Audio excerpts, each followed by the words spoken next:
Depression is just a state of suppression, and expression is the cure. Hi, I'm Ryan Quirk. I'm the author of An 18-Year-Old's Guide to Self-Mastery, How to Master Your Life from the Inside Out. And I'm a psychology student who studies the mind-body-spirit connection religiously. It's basically all that I do because it's all that I love to do. And I want to help other people overcome their mental health issues, physical health issues, existential or spiritual issues, not just to enter back into a state of contentment, but to wake up to the fact that joy, love, wealth, success, abundance, connection, beauty, all these wonderful things are actually their birthright. That those things are actually your sovereign birthright as a human being and citizen of the universe. So let's talk about this. Depression, something that many people deal with, something that I have dealt with myself. I want to explain what depression even is.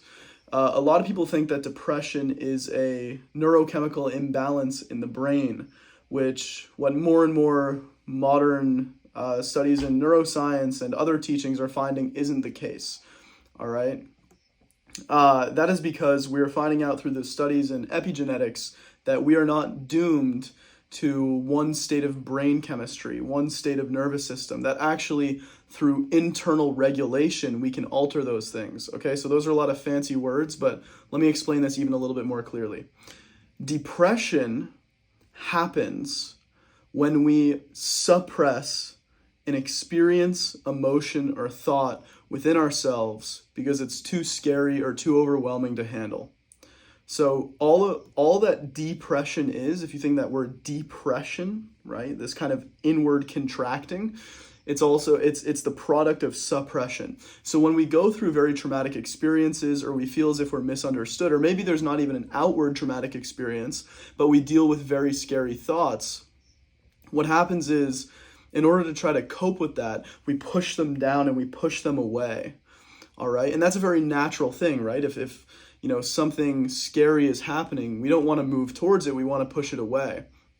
But depression, paradoxically, actually works the opposite. So, for example, if someone went through a very painful loss in their life, maybe the loss of a loved one, and the feelings that they were feeling were so overwhelming, what happens is the brain and body and the mind and even the soul, really, will cope by just pushing those things down. The feelings are too much, they're too overwhelming, that the mind and body just kind of goes, nope, I can't deal with this, I'm not dealing with this, and just kind of suppresses it. All right, and so what happens with people who are depressed is there's this suppression of energy, because all emotions are energy in motion, so there's a suppression of energy, and then the person feels like they just need to lay in bed all day, they don't want to talk to anyone, they feel lonely, they feel isolated because there's this suppression instead of this expansion or this expression. Okay? A good analogy to think of this is like how in a plumbing system, there's all these different pipes that run all throughout your house and underground and stuff like that, and just one block in the plumbing system can stop all the water that's flowing everywhere. So one really traumatic experience, in the East they call these samskaras, or a really painful negative belief or negative thought system, right? Existential thoughts that are painful and out of alignment with the heart and soul, can create this block in the entire energy system, right? And so what happens then is someone who's depressed not only just doesn't feel happy, but actually starts to feel numb to almost all energetic and emotional experiences besides physical sensations and physical pleasure. And this is why we see people who are depressed, they turn to alcohol, they turn to weed, they turn to any external stimulation they can get, because internally they're dysregulated. They're not feeling any of the natural human emotions that they're supposed to be feeling. But luckily, there's a very easy cure, which is many people think that they have to go on long-term medication and do all this intense psychotherapy and stuff like that. But all you have to do to get the entire plumbing system reworking is simply to remove that one singular blockage. If you can remove that one blockage, and maybe you have a few blockages, maybe you had a few traumatic experiences or a few really deep negative beliefs, but if you can just remove those, the entire energy system starts flowing again. All right, and this is why, people ask, like, how do I find happiness if they're feeling depressed or anxious? How do I feel this sense of well-being? The answer is you are that well-being. You are that happiness that you seek. You don't have to go looking for it, right? It's naturally trying to flow, but what happens is it gets blocked off, all right? Rumi has a beautiful quote, the Sufi mystic and philosopher. He says, you need not go looking for love. You simply need to look for all the blockages within yourself that you have built against it. And that's the same thing with depression and suppression. So the cure to suppression, I'm actually going to relabel depression suppression. The key to suppression is expression. And now what I mean is, I don't mean, if you have a traumatic experience that you felt a lot of anger and rage in, that you start going and yelling at people to get it out of you. All right. Sometimes activities like that can be helpful, right? Being in a car, listening to music and yelling to let some of that energy start to kind of flow through you again. These can be helpful tools. But expression is really just that reflow of energy. So it's not a projection onto other people. But let me give you an example here. So if you had gone through a traumatic experience where you lost a loved one and you're feeling all this grief, but it was too much, and so you pushed it way down inside of you. One of the things that can be helpful is different means of artistic expression. So writing poetry about that loved one and noticing the emotions that start to come up. All of a sudden, after maybe feeling numb for quite a while, you start to feel sad again. But actually, to someone who's depressed, feeling sad or even fearful or angry or afraid, whatever that it might be, is actually a very beautiful feeling, because the depressed person really just wants to feel anything at all, because they've been suppressing all their feelings. Because when you suppress negative emotions, you also suppress happy ones. And so expression is the key. Talk to other people about your depression. Talk to, write poetry, write music, write about what you're feeling, what you're going through. The next key way to overcome it is to look at the kind of time period within your past that you started to feel depressed.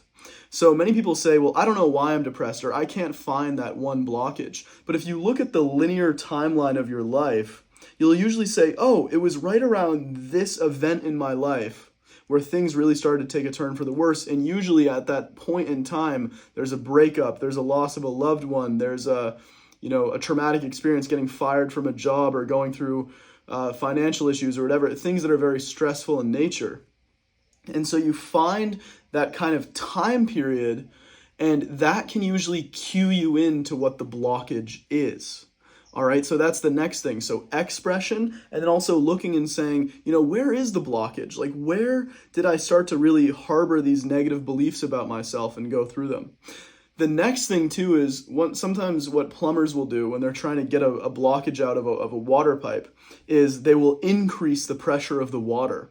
And so this would kind of be like is increase a tremendous flow of positive thoughts of appreciation, even if you don't feel them emotionally yet. This kind of creates a pressure that pushes against that emotional blockage, that trauma, or that samskara, whichever words you want to use, that can begin to push it out. And so doing things like daily appreciation practices, daily meditation, things like that will actually start to increase the flow of that water pressure, increase the flow of energy within you that starts to push against the blockage, the negative blockage that's there. And then the last thing that I'll give you if you're struggling with depression is redefine it. I heard this from a brilliant spiritual teacher, Bashar, who I recommend anyone watching this video go look up. You can just type in that name, Bashar, Bashar. Just a brilliant, unique spiritual teacher. And he says that you should relabel your depression as compression. So sometimes when we go through a traumatic experience, or, whether that's a actual outward experience or it's just a storm of negative thoughts that hit us out of nowhere, negative belief systems, whatever it is, we naturally want to kind of compress, but that compression process versus labeling it negatively as depression, that compression process can actually be helpful. That's why a lot of monks and sages and adepts, people on a spiritual or just a deep path of life, even when you see this with athletes, when they need to change something about their life or their game or their practice, they go into intentional isolation. They choose to be alone and kind of compress to see, what thoughts am I holding on to? What are my habits? What are my belief systems? What are my perspectives? And they reevaluate all of these things in their internal universe before going back into their external universe. And so that's a very valuable thing as well, which is if you're dealing with depression or even just symptoms of depression, or you know someone who is, label it as compression, right? Going within and seeing, where am I holding on to these old blockages, these old resentments, these old negative beliefs that are no longer serving me. All right. And then the last thing I guess I'll say too is also forgiveness. So when you find one of these blockages, and maybe it was a breakup or the loss of a loved one, forgiving the other person and forgiving yourself is like taking that water jet and just shooting out that blockage. All right. And now that's easier said than done, but it is simple. All right. Simple is not the same thing as easy. It's very simple to forgive someone. It's just a kind of surrendering of the heart. I forgive this person and I forgive myself. It's not always easy because to our separative sense of self, we feel the need to hold on to our pain to justify why we're better than that person or why they're a bad person. And, we almost hold on to our pain to keep us safe from ever feeling that pain again, right? So we kind of build up this wall and this shell to the outside world. And obviously that's not a healthy way to go about things. And so forgiveness, forgiving yourself, forgiving whoever, or even just forgiving the situation itself for hurting you, even if it wasn't another person, that really tends to heal depression. So touching back on these things one last time, depression is caused by suppression. All right. Suppression happens when we feel overwhelmed by a painful experience or a painful set of thoughts that kind of intrude our mind. And the way that we get rid of that is we start to express ourselves artistically, creatively. We start to speak to people. We go into a state of expression. We label the depression healthily as compression instead of seeing it as a negative thing, as a way to reevaluate ourselves, our beliefs, our perspectives, and our lives. And then we also increase the water pressure, that is happiness and well-being, through adding in a flood of healthy practices such as meditation and appreciation or even visualization, which create a new wave of positive momentum, new positive thoughts, new positive perspectives, new positive beliefs, calming down the mind and the nervous system and rekindling it and reflowing it with new and wonderful and inspiring ideas. Even if we don't feel them yet emotionally, it starts to push against the old emotional traumatic blockages within us. So I hope this video helps if you're going through any type of depressive experience. And if you have any questions about any mental health issues, depression, anxiety, bipolar disorder, schizophrenia, depersonalization, I've been studying the mind-body-spirit connection for 5 years. I plan on studying it for the rest of my life. It's what I absolutely love. And I love nothing more than helping other people find healing from their mental health issues, from their physical health challenges, and all things really that prevent them from living an extraordinary life, which is what we talk about on this channel, which is whether you're coming to this video and you're feeling already a sense of well-being and you're feeling happy, I have videos on this channel and future videos that can help even expand that more. Or if you're coming to this video feeling utterly lost and hopeless, please comment down below. Don't be afraid to reach out to me because my only goal is to help as many people as I possibly can.